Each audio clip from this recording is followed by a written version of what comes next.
Hey guys, welcome to another episode of Tutorial Tuesday. In this episode, I'm going to talk a little bit about the swell and sand movement on our beaches. I'm also going to select the winner of last week's Would You Dig It contest giveaway, and at the end of this video we will have another Would You Dig It contest giveaway for a $25 Amazon gift card. So guys, let's get started right now. So guys, I want to talk a little bit about how swells and long swells or ground swells correlate with how Jim selects the beaches that he's going to metal detect. Now a lot of you are going, what the heck is a ground swell? What is a long period swell? Well, they're both the same thing. A long period swell is a measurement between the crest and the crest, the top of the waves, right? The longer the distance of that, or by time, say longer than 12 seconds between crest to crest, we would call that a long period swell. The longer the period of swell, the more energy that swell has, right? So in a nutshell, if you understand the power that a swell brings, you can use surf reports to figure that out, or weather reports to figure that out. You'll be able to determine what beaches are suitable for hunting. Now, I will tell you that strong swells that happen in the wintertime usually cause beach erosion and can completely wipe the sand off some of the beaches here in Southern California. And then in the summertime, we get that slow, gradual push of sand back onto the beaches. That's the way it is, all right?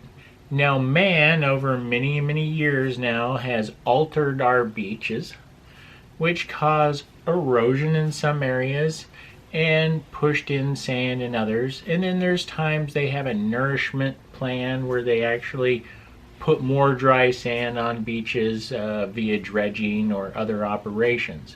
Guys, that's not what I'm talking about today. Today I want to talk about how Jim selects the beaches that he's going to go to and he's going to hunt the wet sand. I don't do that willy-nilly. I don't just drive to Huntington Beach to drive to Huntington Beach. Well, I live in Huntington Beach. I don't just drive over there to detect the wet sand. That is foolish. You can detect a lot of sand and maybe occasionally find a target.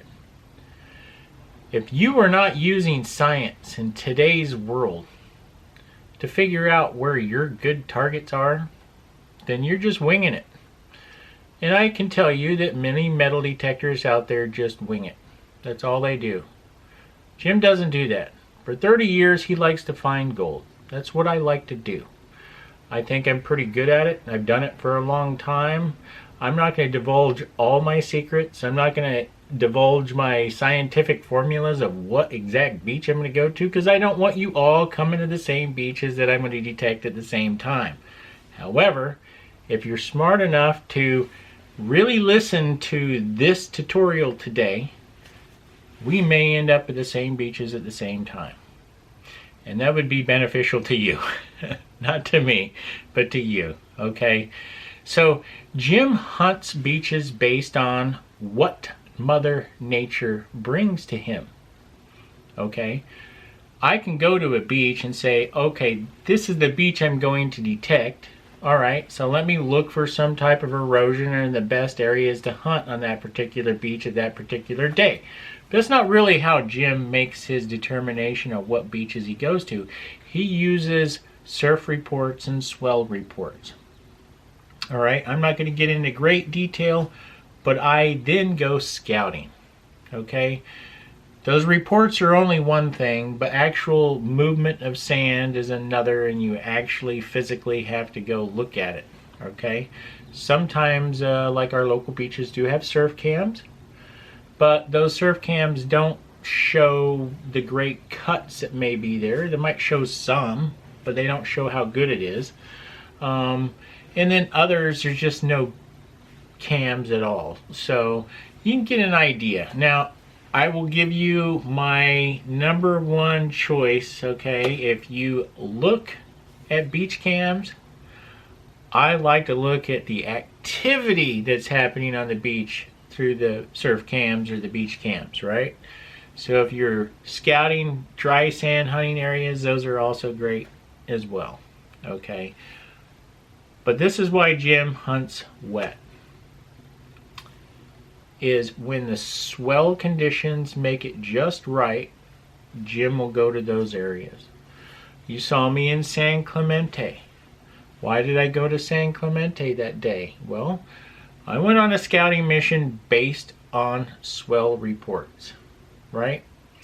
Now, it wasn't the great surf conditions for surfing, but what I noticed was that there should be some sand being actually moved on to that beach after having a whole winter of erosion. Well, that didn't really take place, but I did find a lot of good stuff when I was out hunting because there was some sand movement. It's not necessarily why I found some of the items that I found, because random drops happen at any time. Where you're standing right now or sitting right now or where you're at right now, there could be a good target right below your feet. That's just the random drop, right? And the random drops are great in dry sand hunting. Wet sand hunting, not so much, okay? Sand moves. The ocean moves objects. In this tutorial, I'm not going to tell you exactly how it moves objects, but you can figure that out on your own when you start learning the difference between time of the swell, meaning time period of the swell, because the shorter the time period, the choppier the conditions. Now, you might like choppy conditions at a certain beach causing certain type of erosions at certain type of years, right? So say there's been a huge event on the dry sand on the beach, and you can't get to that unpenetrable layer that's underneath that dry sand, say 2 or 3 feet down after everything's settled. But choppy swell comes in there, coming high, washes over, all right? Washes a little erosion out, right? Then you have some good targets. So that's one possible scenario. Another is like in the winter time, we get a big storm come in, make it a big vertical cut, boom. Those are another good thing. But we are getting into Jim's gold season. And what Jim looks for is when there's a ground swell or a strong enough swell to cause eddy currents in certain beaches that causes certain beaches to have pushed in sand. Now, we don't have big storms happening right now that actually shove that sand on. We have moderate to very modest sand being pushed in over the summer, making for a lot of sand being built up on the beaches before fall comes, right? Normally what happens. That's Mountain Road Beach and Laguna Beach is a primary example. One day there could be a ton of sand all over that beach and the next day none. And the reason is because a lot of that is man-made shore protection, right? And that shore protection and high surf, say some big high waves, like come the end of May, we get some 8-foot tides coming in, right? What does that do if it's hitting that break wall? It actually washes all the sand out, all right? So all the good targets from that great hotel right there, you know, the hotel that I love, right? Everybody wealthy is losing their gold there, right? That's what I know. For 30 years I've known that, right? But the moderate sand being pushed in on the beach, it's hit and miss there. What you need is a big event to be pushed in at that beach. So Jim regularly hits that beach because you just never know what swell, even if it's a light swell or a moderate swell, sometimes can push a lot of stuff on that beach. So I use Mountain Road Beach as an example beach for me. So guys, I'm going to take you to Bolsa Chica State Beach right now, and I'm going to scout Bolsa Chica State Beach, and then right after that, I'm heading to the Trestles. Hey guys, welcome to another episode of Tutorial Tuesday. In this episode, I'm cranking the Sovereign, and what I'm out here doing is I'm checking it, just finishing up low tide, and low tide's not very low. And by the way, I am discriminating. I'm at Bolsa Chica State Beach. I'm not doing fire pits. That's not what I'm here for today. I am here today to inspect what the ocean is doing to our beaches, which allows me to formulate plans and ideas on when is appropriate time to hit certain beaches. So I know, based on the erosion of this beach, which looks like it's going to have quite a bit, that this particular spot should produce a lot of fishing weights, and hopefully I see activity of what the summer brings. And what the summer brings is all the dry sand, or the sand that eroded from the beach, starts getting pushed in.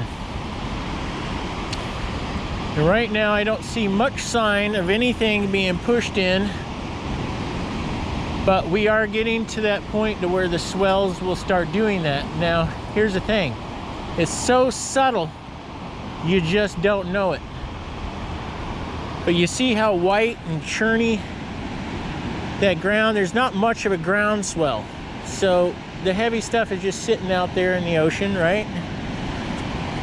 And what I want is I want to time it just right when we do get the ground swells, what's getting pushed in. Right now what's happening is we get a little bit of loose dry sand, not dry sand, excuse me, we get loose sediment sand get pushed up. And when it gets pushed up on here, it's not really going to have much target. So you can see this layout sand right here. There's probably not going to be much target unless it was a little eroded from the towel line. But down here near the wet line, I'm going to look for heavy targets. If I'm finding fishing weights and stuff like that, I can look at my formula based on the swell and know exactly what beach I'm going to hunt later today. That's exactly what I'm doing, and that's, hopefully I can teach you a little bit about my method on how I hunt. So this hunt is going to be brief. I'm going to be targeting certain things. I got the Sovereign to do that. And if I'm not finding those things, I know where I'm going to go. But if I am finding those things, it reroutes my idea for today, because today is Friday, you know, it's my day off. So, and then all up and down this area we have surfers. They're coming in right now by the groves. So that's telling me this particular area is got some of the better swell. Okay, I'll let you know when I get a good target. So I'm almost, I just found like a baggie of trash. Looks like maybe full of taco sauce stuff, but I'm not putting that in nasty stuff in my finds bag. Down here right in front of us is a great big old hole. I can see all kinds of little tiny fish jumping. That's why this area is a real popular fishing spot. And I am stupefied, if that's a word, that I cannot find one single fish weight. So guys, we are back to metal detecting the Trestles Beach today. And I'm just getting ready, getting started. Yeah, from the last time I was here, there's a whole lot more sand on this beach. So this area where I'm standing at right now is new area right here between me and the edge is all new sand been pushed on. And that's wonderful because there was erosion before and it was all rock. So when you have sand, it's It's a good thing and a bad thing. Good thing is, hopefully it got, look how much sand is here. My goodness, it's wonderful. It's a great surfer, the cottons. Now you can really see the level of sand is different, right? So, we'll see if there's anything good on the point. Okay, I'm standing on an edge of a point right here. Waves are coming at me. Look at them. They oppose each other and go in different directions. See that? And all the debris ends up settling at my feet. And that forms the point. And again, erosion can cause that to change. There's some old erosion here.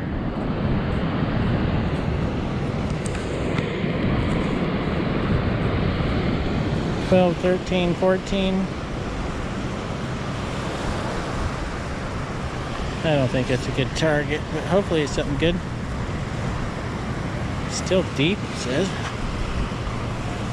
Out.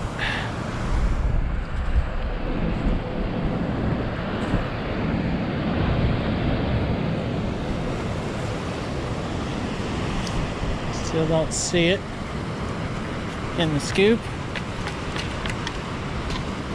Ah, it is a nickel. Sweet. All right.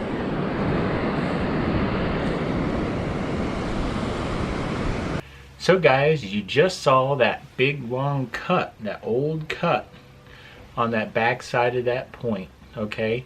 And in front of the point at the Trestles, you saw all that sand being pushed in. So there was probably 10 to 12 feet of new beach on that side of the point, where the other side of the point had that erosion, probably lost probably 3 or 4 feet of width in that beach from the last time I was there. In that particular spot, that cut is usually consistent there. That shape of that area is almost identical all the time. But that was some old erosion. And if you want to see that video, it's coming up next. By the way, I did get 7 rings. I did get 2 gold. I got some silver. I found an old V-nickel. I'm hoping it was the one that you just saw. I'm not sure because I didn't know until after I cleaned them up, guys. So you saw how nasty that nickel was, and I found a lot of nasty nickels right underneath that cut. So I am airing that video right after this. And it's in 3 sections. So at the end of each one of those videos, you can click on the link to go to the next video. So it's quite about a 2-hour long epic haul at the Trestles. So I just got done video editing it, and I'm posting it, and will be uploaded. By the time you're done watching the tutorial Tuesday, you can go right on to the next Fun with Jim adventure to the Trestles, guys. And it's a long one. And I'm warning you, it's a long one. But I did find gold, and I had great success when I was down there, okay? And it was a very target-rich day, and I only hit just a small fraction of the Trestles. Okay? So if you take anything away from this tutorial Tuesday, it's you need to start learning how to read the swells. You might want to start off learning how surfers read the swells, but I will tell you that ground swells are the most important to us, because those are the long period swells, the ones that the surfers love, but they contain the most energy. And those ones that with most energy, when they come on the shore, they're pushing a lot with you. And if you get an ultra high tide combined with a nice ground or a long period swell, you're going to be in a great position when that tide starts dropping. Okay? So I hope this one helps you. So guys, let's go on to the Would You Dig It winner selection. So right here, I have a target.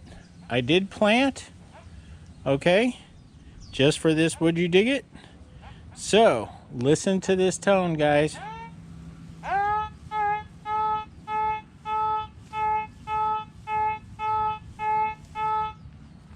All right, go 90 degrees.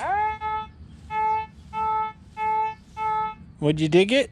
I know I'd dig it. Oh yeah, I dig that in a second.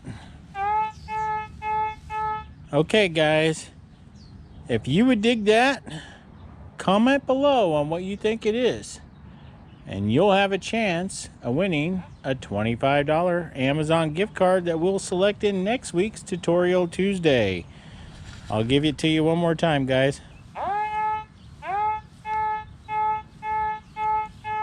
Go 90 degrees.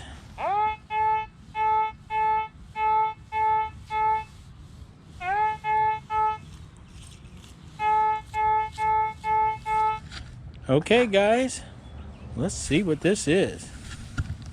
Well, I know what this is. It's that ring that I found over in San Clemente. 14 karat gold ring, man.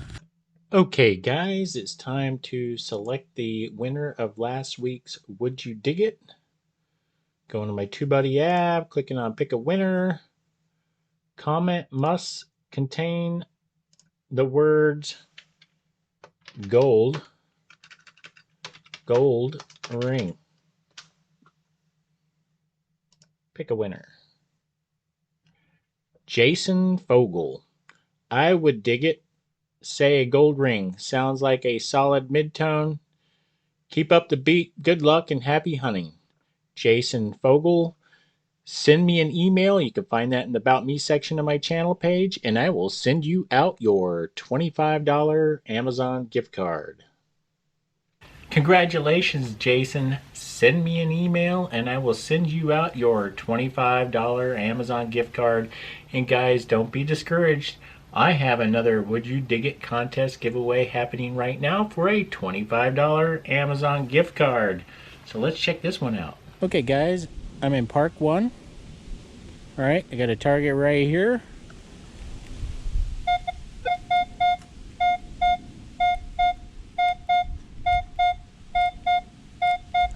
Let me go 90 degrees.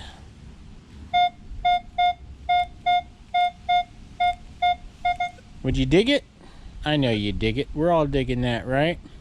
Comment below on what you think it is, and you'll have a chance to win a $25 Amazon gift card.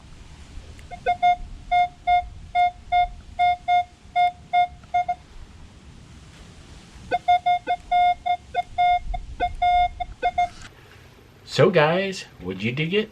I dug it. Would you dig it? If you dig it, comment below on what you think it is, and you'll have a chance to win a $25 Amazon gift card that we will select in next week's Tutorial Tuesday. And guys, also next week in the Tutorial Tuesday, I got another giveaway that we're going to go. I'm going to give away a CKG travel shaft, that 2-piece beach scoop travel shaft. It's going to come to you straight from CKG, guys. I'm creating a giveaway right now, so stay tuned, and I will see you next Tuesday. So guys, if you like my videos, please click like. If you'd like to see more, consider subscribing, ringing this bell, and receive all the notifications every time I release a new video. And if you would like to see the Trestles Epic 7-ring haul, all you need to do is click on this video right here.